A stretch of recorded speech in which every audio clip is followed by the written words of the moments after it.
Shalom, I'm Lars Anderson with the Watchman International, coming to you with this report on the situation in Israel, Monday, August 25. Well, the rockets continue to pour down over Israel from Gaza by Hamas.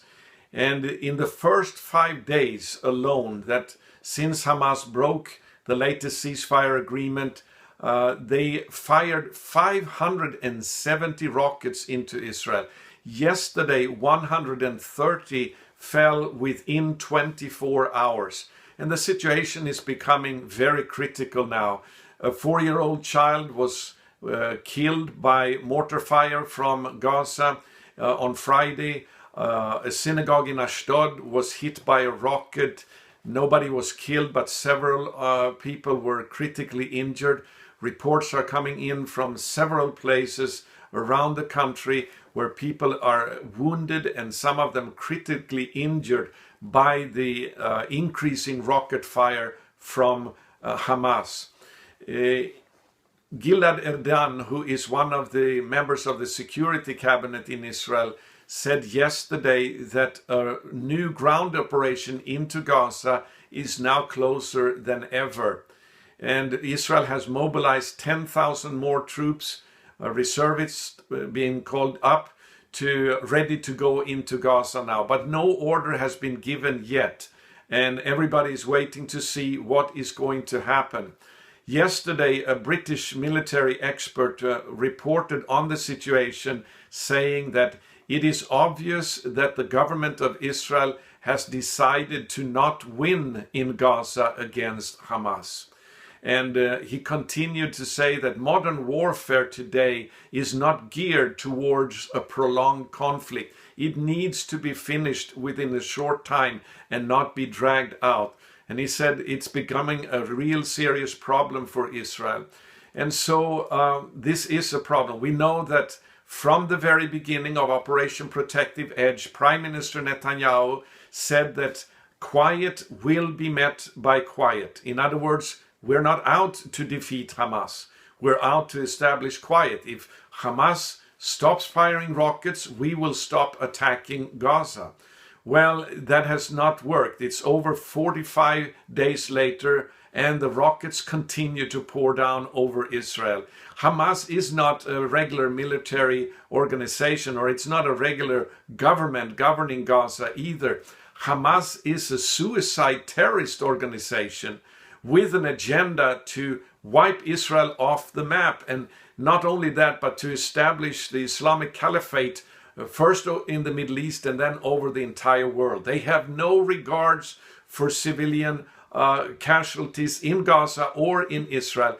They have the exact same agenda that IS in Iraq and Syria, that Hezbollah in Lebanon, that Al-Qaeda and all the other fanatical Islamic terrorist organizations have.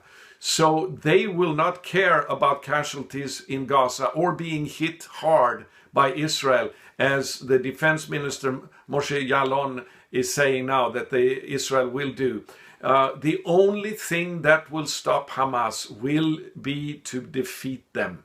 We have to remember that. And so we need to pray, friends. Now, one of the scriptures that we have come back to several times in the last weeks of reporting on the situation is from Isaiah chapter 37, the words of King Hezekiah when he sent a message to the prophet Isaiah as the Assyrians were about to attack Jerusalem, and the situation was very, very grim. I'm going to read those words from Isaiah chapter 37, beginning in verse 3. Thus says Hezekiah, this day is a day of distress, of rebuke, and of disgrace. Children have come to the point of birth, and there is no strength to bring them forth. And then he ends the message to Isaiah in the end of next verse, saying, therefore lift up your prayer for the remnant that is left. And we know that Isaiah did pray, and his prayer turned the situation around. The Assyrians left, the siege was lifted, and Jerusalem was spared. And this is what we need to do now. We need to intensify our prayers. We ask you please to go to our website, thewatchman.org, download the prayer alerts in the Elijah Prayer Army, and there you can also see that we now will launch a new program to mobilize prayer cells all around the world through the Elijah Prayer Army, where people come together and take responsibility for one day of fasting a week.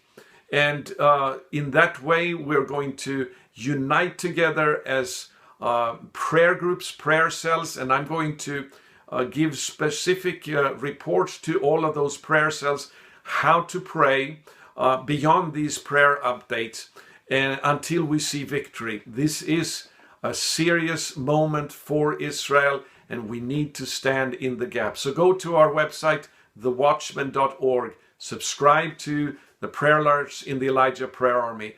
I'm Lars Enarsson with the Watchman International, coming to you from Sweden at the moment, reporting on the situation in Israel. God bless you. Shalom.